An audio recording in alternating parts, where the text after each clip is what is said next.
As we welcome you back to Landover, there is Alex Smith. Afterwards, he slams head on with Knox. And you can see what picks up a total of 9 more. Direction. Of course, this is at FedEx Field. Oh, goodness. His leg, everything. I say, we'll show it once. We're not going to show it again. He's been playing outstanding and... It hurts. These questionable NFL injuries frequently lead to conversations, arguments, and perhaps even controversy. Let's explore these questionable NFL injuries together.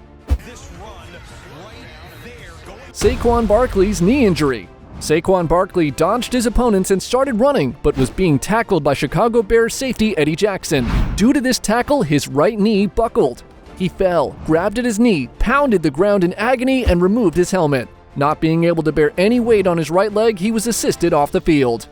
Here's Chubb trying to pick his way inside the 5, and he does. Nick Chubb's left knee injury. Chubb took a handoff from quarterback Deshaun Watson on a 1st and goal play at the 8-yard line, but Steelers safety Minkah Fitzpatrick hit him low at the 4-yard line. Another player pushed Chubb forward while the other went low, and that caused his knee to go sideways. He landed on the ground. Chubb writhed in agony, clutching his knee as he removed his helmet. It was in the 2nd quarter that Chubb hurt his knee. After the incident, Nick Chubb tried to stand up, but was unable to do so. Trubisky trusts Zach Miller as he goes up and brings it in one hand. Zach Miller leg injury. In the 3rd quarter of the Chicago Bears game against the New Orleans Saints, tight end Zach Miller received a stunning touchdown pass from quarterback Mitchell Trubisky. Miller dropped the ball after catching it, landing on both feet, falling to the ground and rolling over. Miller appeared to have suffered a major injury as he landed, bending his left leg awkwardly. According to NFL regulations, the replay officials looked over the touchdown as the Bears training team took care of Miller. The replay officials resulted in the touchdown call being overturned on the field. Seemed like Vontez perfect, and Antonio Brown got helmet hit. In the final 22 seconds of the game, wide receiver Antonio Brown of the Pittsburgh Steelers attempted to haul in a pass on an intermediate crossing route while being covered by Chris Lewis-Harris. Still, he was met by Cincinnati Bengals outside linebacker Vontez Burfict's shoulder.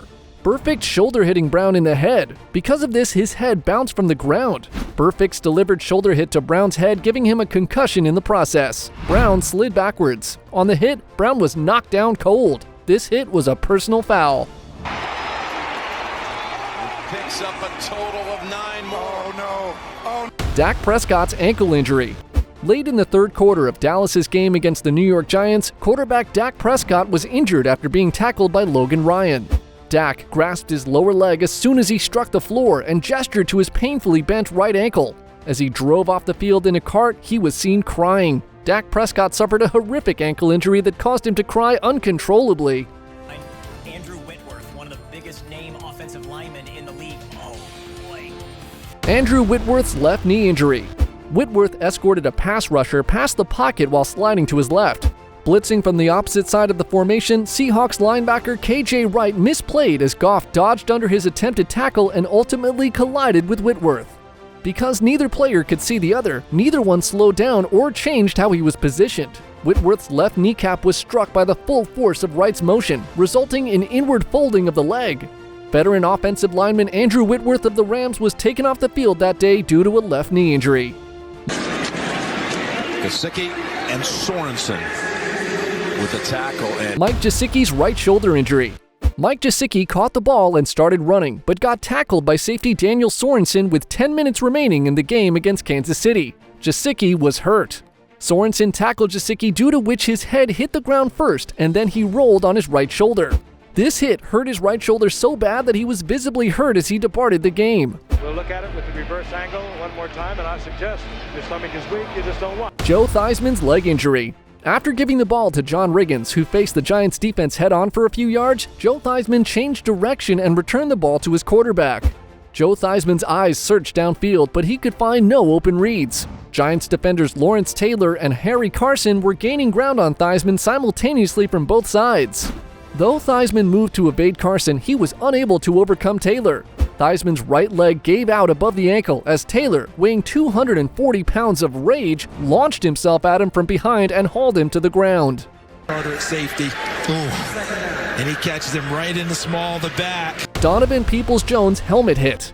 During a pass from Baker Mayfield of the Cleveland Browns in the second quarter, rookie wide receiver Donovan Peoples-Jones had to jump into the air to make a grab. The Steelers' defensive back Sean Davis speared Jones in the back with the crown of his helmet as he was airborne, erratically high in the air, and another defender grabbed his face mask. Jones lay down on the field for a short period before making his way to the locker room and off the field. Left with the grain, and down he goes, slung down in his own 40. Tua Tagovailoa's head injury.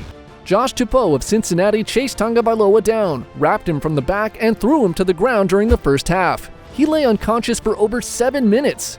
His hands started to tense up in a manner that was probably decorticate posturing, an indication of severe brain damage.